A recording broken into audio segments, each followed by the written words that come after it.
action. Hi students, welcome to our chemistry classes. So today's topic is liquid solution and its types. So liquid solution means a solution in which both solute and solvent are in liquid state. And further, this liquid solution system is divided into two categories, two types: ideal solution and non-ideal solution. So in this video we will discuss about the ideal solution. Now this ideal solution, how we decide? The ideal solution is decided on the basis of interactions between solute solvent individually and interactions of solute solvent in solution. Now if A is the solvent, B is the solute, then it forms a binary solution AB. So now let F is the interaction. Interaction may be forces of attraction or maybe repulsion, but generally here we talk about the forces of attraction.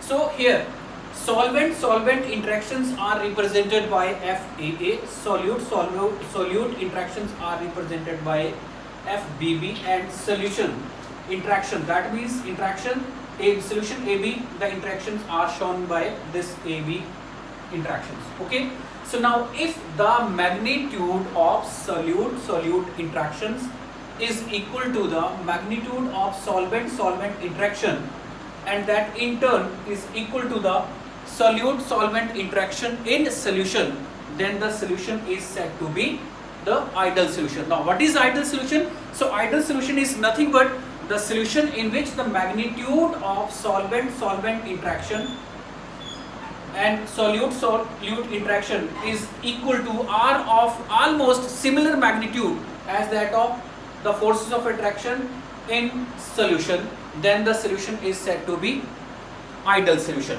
Now what are the characteristics of ideal solution? Now please see, the first condition is very important condition is that an ideal solution must obey Raoult's law at all concentrations and temperature ranges.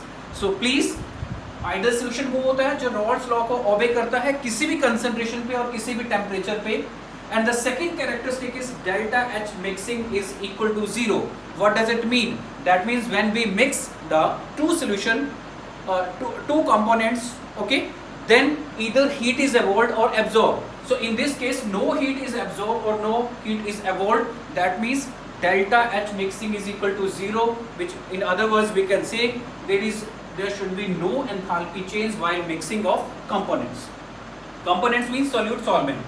Then the third one is delta B mixing is equal to 0. Delta B mixing is equal to 0 means there should be no change in volume after mixing of the component. That means the total volume of, that is the volume of solution, must be equal to the sum of the volume of solute and the volume of solvent.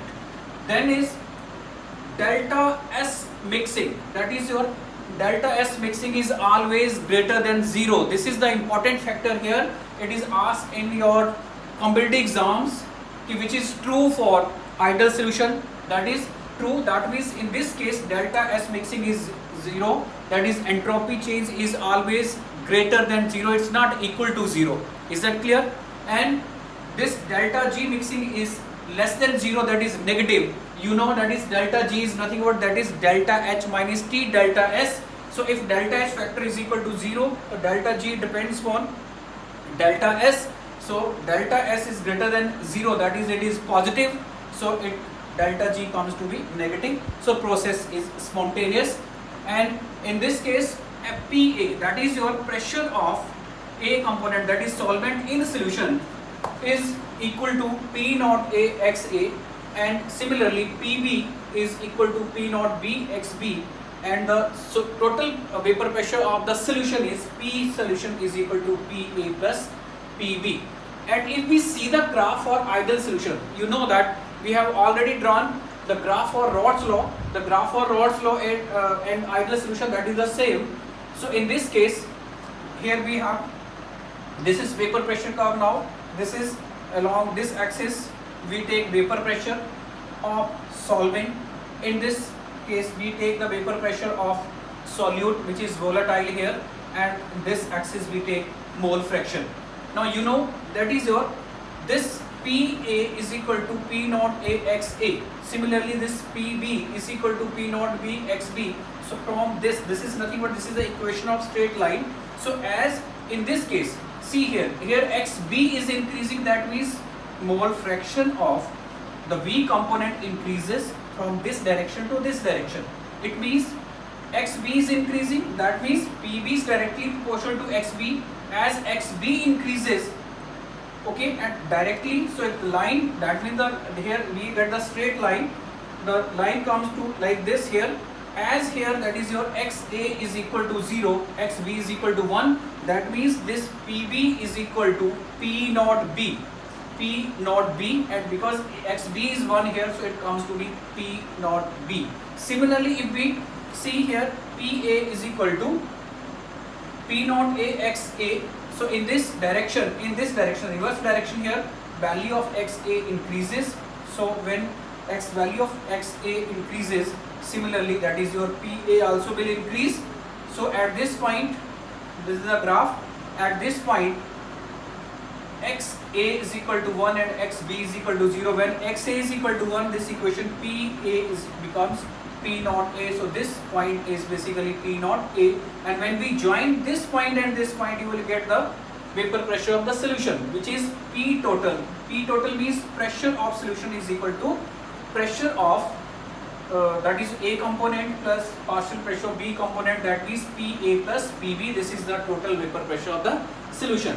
And as it is clear that here the vapor pressure of this component, that is your B component, is more than that of the vapor pressure of A component, which means the component B, that is solute, is more volatile as compared to that of solvent. Now please see, here in this case we have the highest vapor pressure of B component, and here in this case vapor pressure is low, A component is low. That means if we see where the vapor pressure of the solution is high, the vapor pressure of the solution is high at this point, that is maximum, and at this point it is minimum. So we decide how, that is your this ideal solution is decided on the basis of that is the interaction, the magnitude of the interactions, that is solute interactions, solvent interactions, and in solution that is solvent-solute interaction in solution. If magnitude of all these interaction, okay, is of equal magnitude, then the solution becomes ideal. Always remember, in actual practice we don't have ideal solution, but that is we are near to the ideal solution, and very dilute solution are just near to the behavior of ideal solution. If we take the example of ideal solution, how we can do that? Now please see, simple example here, N-hexane plus N-heptane.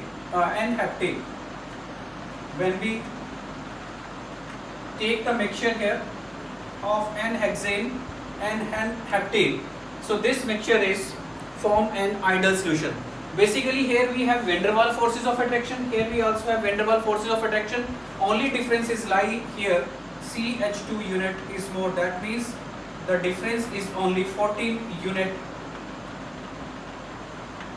mass. So it's not basically 100% ideal solution, but it is very close to each other if that is one of the component is taken as less, that means as solvent. So this is all about your ideal solution. Hope it is clear to you. So please subscribe and like this video. Thank you and good night.